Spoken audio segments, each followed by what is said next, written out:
Pues muchísimas gracias. Efectivamente, como dice Rafa, ya hemos tenido la oportunidad de ver en México exposiciones como esta, el caso de Van Gogh, que estuvo durante muchos meses, luego se cerró, se volvió a abrir y hubo la oportunidad de presenciar una exposición inmersiva y llama la atención que ahora es otro pintor no lejano en época, que seguramente hay posibilidades de que también llegue hasta nuestro país y poder ver estos paisajes, estas flores, estos nenúfares de Claude Monet. Bueno, pues vamos a platicar acerca, como dices, de la diáspora cultural mexicana que está, bueno, pues en muchas partes del mundo. Y ahora precisamente la colaboración número 100, Edgardo Bermejo aprovecha la diáspora cultural mexicana para ponernos en el lugar de los hechos en el caso del conflicto en Ucrania. Vamos contigo, Edgardo, ¿qué nos tienes?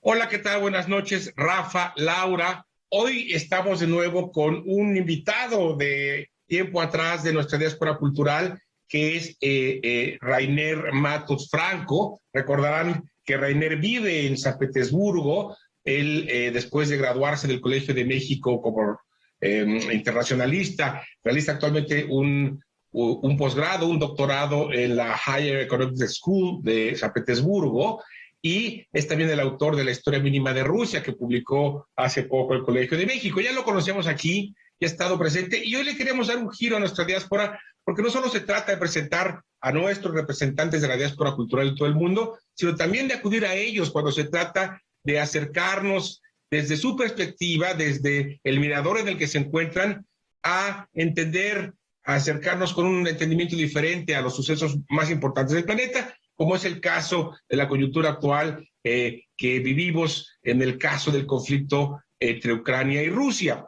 Me parece, lo comentaba con Rainer antes de entrar al aire, que predomina en México una visión eurocentrista, occidental de lo que está ocurriendo, y que por eso la diáspora cultural hoy se va a enriquecer con la propia visión de un estudioso del fenómeno ruso y del fenómeno eslavo y regional en general, como lo es Rainer. Rainer, muchas gracias por estar con nosotros en la diáspora cultural.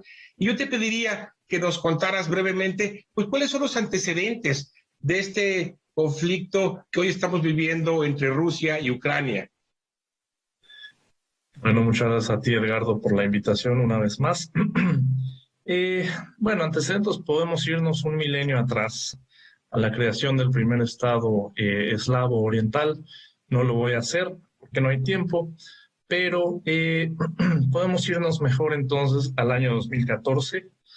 Hace 8 años viene una revuelta en Kiev, la capital de Ucrania, contra el presidente Yanukovych, ya se llamó el Euromaidán, donde había sobre todo contingentes de la parte más nacionalista de Ucrania, que es el noroeste.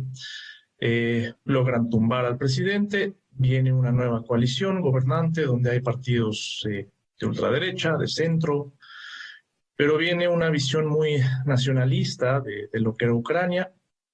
Esta parte del centro oeste empuja mucho a Ucrania hacia la Unión Europea porque es pues más nacionalista, es más rural, se busca que la Unión Europea subsidie la política agrícola, hablan ucraniano, y en cambio la parte que representaba el gobierno de Yanukovych pues era el sureste, más industrial, más urbano, y donde se habla ruso sobre todo.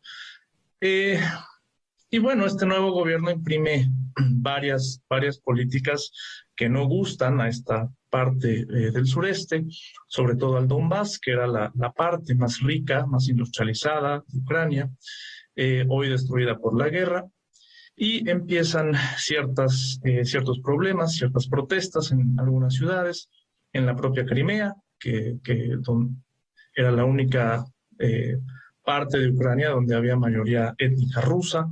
Los rusos se la anexan, como ya sabemos, pero específicamente en el Donbass había no mayoría rusa, pero sí minorías importantes, 38-39%, que empiezan a protestar, y con el antecedente de la anexión de Crimea en marzo de 2014, pues en abril, al mes siguiente, el gobierno ucraniano decide enviar al ejército. a calmar estas protestas, a decirle a esas personas, ustedes son ucranianos, no queremos que aquí pase lo que pasó en Crimea, aquí se habla ucraniano, y les manda al ejército. En México sabemos qué pasa cuando uno manda al ejército a hacer tareas que no le competen. Pues en Ucrania pasó eso, emergió un conflicto civil muy fuerte, la respuesta regionalista y separatista sobre todo cobró mucho auge, y Rusia vio una ventana de oportunidad para intervenir, para apoyar a los rebeldes y tener un conflicto congelado allí para usarlo como moneda de cambio con la OTAN, con Estados Unidos, y decir, a ver, yo le digo a los rebeldes que se calmen, pero ustedes qué garantías me dan a mí, ¿no? Entonces, ese es el contexto, esos son los antecedentes de lo que se está viendo hoy. O sea, ya hay un conflicto abierto desde hace 8 años, más de 2 millones de personas desplazadas, de eso no se habla, hablamos de amenazas que no se concretan y no hablamos de lo que está pasando allí.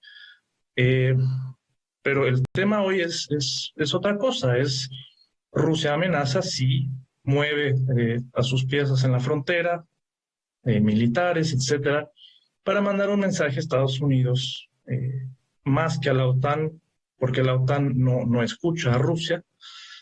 Es un mensaje a Estados Unidos, es para probar al presidente Biden, es para decir, aquí estoy, esta es mi zona de influencia, y sobre todo decir a la OTAN o a Estados Unidos, que Rusia considera que es el jefe de la OTAN, que la OTAN no se expanda más en Europa, y sobre todo que Ucrania no entre en la OTAN. Hay ciertas technicalidades por las cuales Ucrania en realidad no puede entrar, en realidad la OTAN no la quiere, en realidad la mayoría de la población ucraniana no quiere entrar a la OTAN, según muchas encuestas, etcétera, pero aún así el mensaje que Rusia está mandando es no de voy a invadir, sino más bien amenazar con una invasión que nunca va a venir, pero amenazar para tener esa moneda de cambio con Estados Unidos. Y es lo que está logrando Rusia, de hecho. Y bueno, Rainer, entonces, digamos, muy brevemente, te nos quedan un par de minutos, pero ¿cuáles serían desde tu perspectiva los puntos principales de aquello que no estamos viendo desde México y desde Occidente a la hora de entender este proceso? Los 2 o 3 aspectos fundamentales de la otra versión de esta historia que tú tienes tan cerca desde el Mirador de San Petersburgo. Sobre todo, hay que entender a Rusia y hay que entender por qué Rusia hace lo que hace. Y eso es lo que no se entiende. Además de entender la geopolítica dentro de la propia Ucrania, las divisiones regionales, eso es una cosa. Sobre todo hay que entender a Rusia, porque se habla mucho de lo que Putin quiere, de lo que Rusia quiere, y nadie da en el blanco, nadie acierta, todos se equivocan. Hace poco se cumplieron 100 días de que empezó esta histeria de que va a haber una invasión inminente que no llega. Y Rusia no tiene por qué invadir. Eso es, yo creo, el tema fundamental. Rusia no tiene por qué invadir. Sería un conflicto muy costoso, incorporar partes de una población que rechaza a Rusia abiertamente, que no la quiere. Vienen elecciones en 2 años en Rusia presidenciales. Yo creo que Putin no se quiere meter un alacrán a la bolsa. Yo no sé qué es lo que quiere Putin, pero sí sé qué es lo que no quiere. Me queda muy claro. En fin, creo que hay que ver pautas, hay que ver recurrencias en la política exterior rusa. Y una de esas pautas y recurrencias es que Rusia nunca inicia los conflictos, sino que generalmente reacciona, y reacciona fuerte, pero reacciona a lo que considera como amenazas. Y en este caso, pues la incorporación de la OTAN, que hace la OTAN de diversos miembros, últimamente Montenegro, Macedonia del Norte, y la OTAN sigue ampliándose cada vez más hacia Rusia, produciendo un desbalance de poder en Europa pues bastante fuerte, que no se había visto nunca en la historia del continente, creo yo. Muy bien, bueno, esperemos que esta visión tuya sea la que se imponga finalmente las próximas semanas, porque en efecto el fantasma de la invasión pesa en el imaginario occidental y pesa en la prensa mexicana, que es como nos enteramos. Y en ese caso, esperemos que podamos saber de ti cuando ya esté tu tesis de doctorado lista para retomar esta conversación desde México hasta Rusia. Muchas gracias, Rainer. Volvemos al estudio y nos vemos en la próxima ocasión. Hasta luego.